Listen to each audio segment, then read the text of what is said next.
Hey friends, welcome back to She's At It Again. My name is Tanya, and I am going to help you learn to love how to make biscuits. These are not biscuits that you would typically put something like honey or jam or something sweet on. These are savory, and in the title says it all. When I was writing my cookbook that I wrote years ago, it's just a small cookbook, my daughter at the time loved these biscuits so much, and she said, "Mama, these don't need to be called just garlic cheddar biscuits. You need to say garlic twice. So garlic cheddar biscuits." And this is what we've always called them. And it's not an overwhelming taste of garlic that you would go, "Oh, that's just too much. That'd scare the vampires off." It is just absolutely delightful. So I'm going to show you how. These go together so quick. No rolling out. Don't even think about the rolling pin.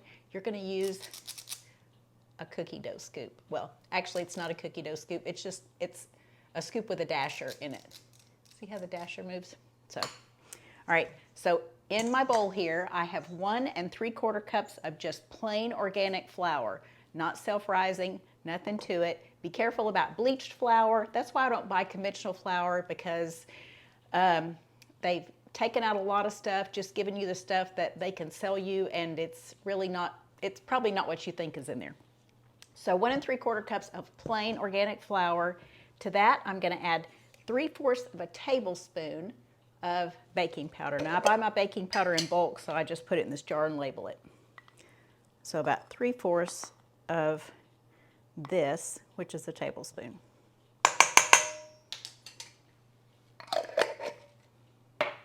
And we'll need salt, so we're using pink Himalayan salt. And I need 1/4 of a teaspoon of salt.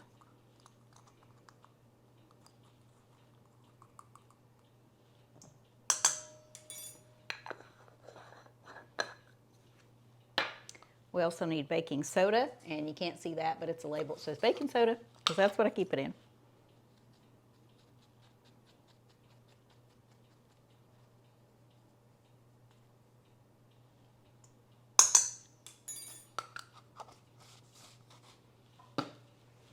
Add those in there, and I'm just going to give it a mix with a fork.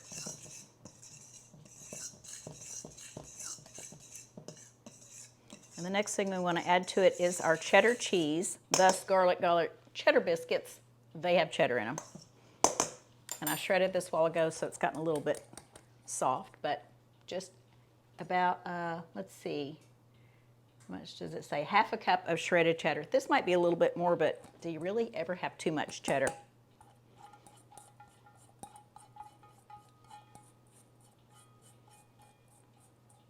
If you've ever heard people talk about drop biscuits, this is kind of what those are. So if you don't have one of these with a dasher, then feel free to just use a big spoon. And honestly, I'm not going to tell anybody if you just stick your hands in the dough and plop them out on the pan with your hands.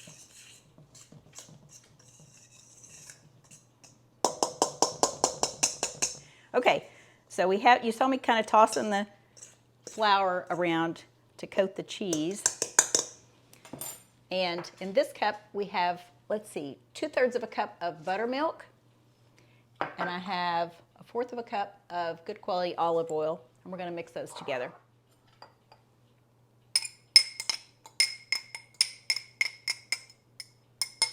And I'm going to turn this glass upside down just to use the rest of the oil in the baking pan, but I do have butter rubbed all over it. I took that stick of butter and just kind of colored it like I'm coloring with a big fat crayon.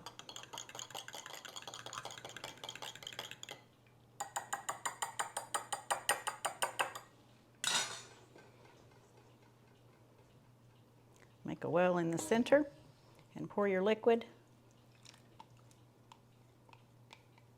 in the center. If you don't have buttermilk, if that's not something you normally keep in your refrigerator, then for every cup of just plain whole milk, you can add either a tablespoon of white vinegar or a tablespoon of lemon juice, and it'll kind of curdle, and that's a good substitute for buttermilk.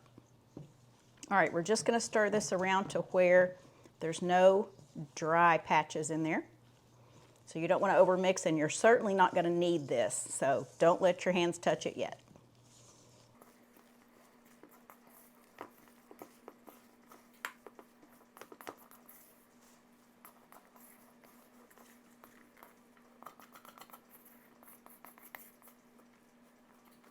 So this is what it looks like.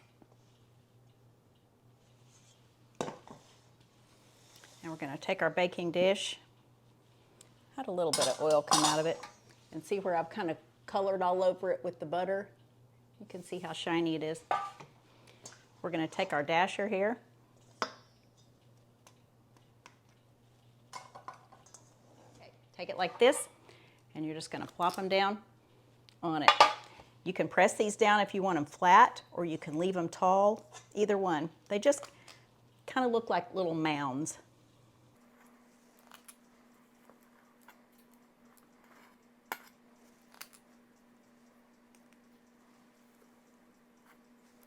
When these are baking, you're going to have to fight off people when they start coming in your kitchen, because they're going to want to know what you're making, especially once you put the garlic on. Now notice I didn't put garlic in these because they don't have garlic in them. It's the top of them where we're going to put the garlic, and not while they're baking. We're going to do this after they bake. You know, garlic is really good until you singe it or get it too hot. Then it's not good, and it ruins everything that it's in. So that's one of the reasons these biscuits are so good, is because the butter and the garlic is on them and not in them. Okay, patting that down in there like that. Okay, these don't have to be necessarily in line. I'm going to take that oil and just kind of pat it on the top of each one.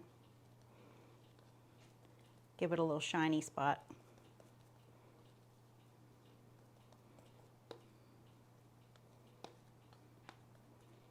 These are going to someone's house tonight. These are not ours to keep. Rats. But I think they're going to love them. I'm taking a meal train to a friend of ours who's had a procedure done earlier this week. And I've made red beans and rice. I have a huge stock pot over there. I made an overage so we could have leftovers and maybe have dinner guests over here. But they're having red beans and rice, and then these garlic cheddar biscuits.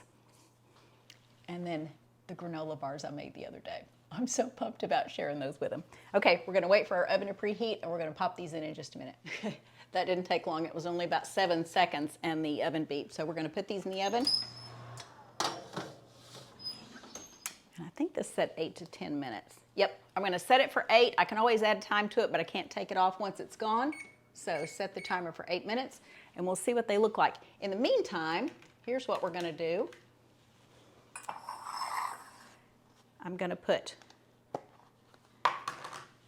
3 tablespoons of butter in this little saucepan, and a half a teaspoon of garlic powder.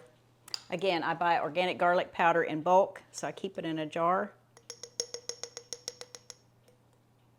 So a level half teaspoon of garlic powder. And we're just going to put this on a very low heat burner until it melts, and that's all we want. Then we're just going to let it sit there, and when these come out of the oven, we're going to brush the top of them. So we'll see you in just a minute.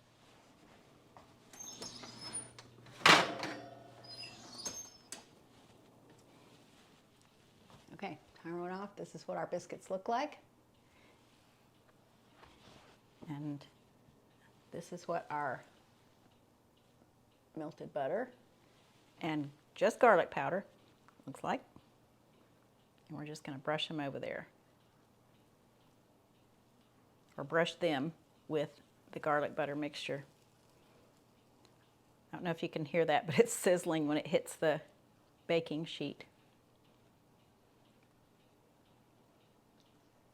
Be very, very generous with the butter. There's enough, should be plenty for each one to get lots of garlic butter.